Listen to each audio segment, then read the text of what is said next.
We hold these truths to be self-evident.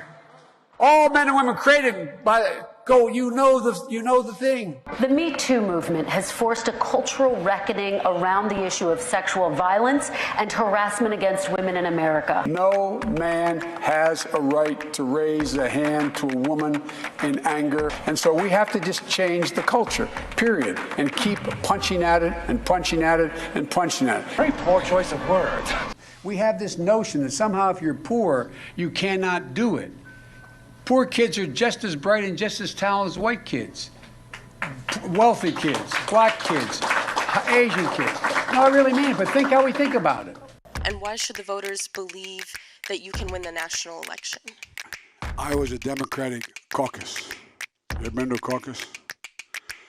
No, you haven't. You're a lying dog-faced pony soldier. I got your work straight, Jack. Look, here's the deal. I'm not voting for you. Well, I knew you weren't, man. You think I thought you'd stand up and vote for me? You're too old to vote for me. I'm not sedentary. I get up and no, let him go. Let him go. Look, the reason I'm running is because I've been around a long time and I know more than most people know.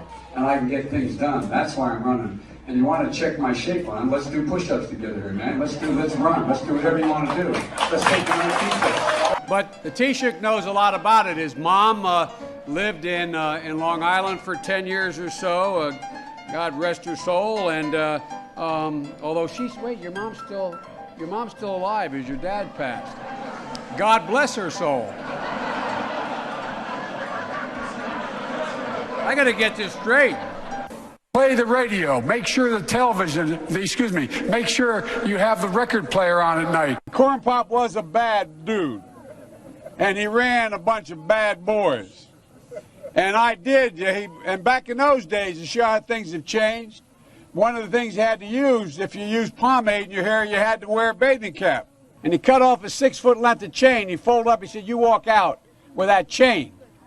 And you walk to the car and say, you may cut me, man, but I'm going to wrap this chain around your head. So I walked out with the chain.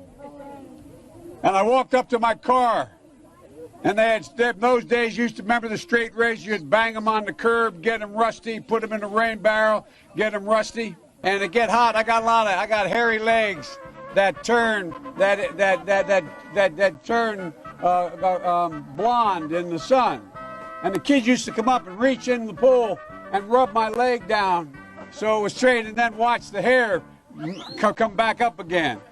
They'd look at it. So I learned about roaches. I learned about kids jumping on my lap.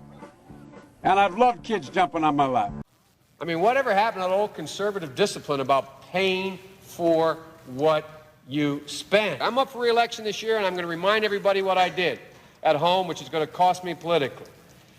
When I argued that we should freeze federal spending, I meant Social Security as well. I meant Medicare and Medicaid. I meant veterans benefits. I meant every single solitary thing in the government. And I not only tried it once, I tried it twice, I tried it a third time, and I tried it a fourth time. And thank you, Dr. Pepper, and thank you, Chancellor, or Dr. Paper, and thank you, Chancellor. We choose unity over division. We choose science over fiction. We choose truth over facts. Paul Ryan was correct. When he did the tax code, what's the first thing he decided we had to go after? Social Security and Medicare. Now, we need to do something about Social Security and Medicare.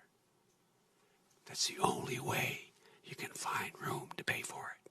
We've acted together. We have never been unable to overcome whatever the problem was. If you agree with me, go to Joe 30330 and help me in this fight.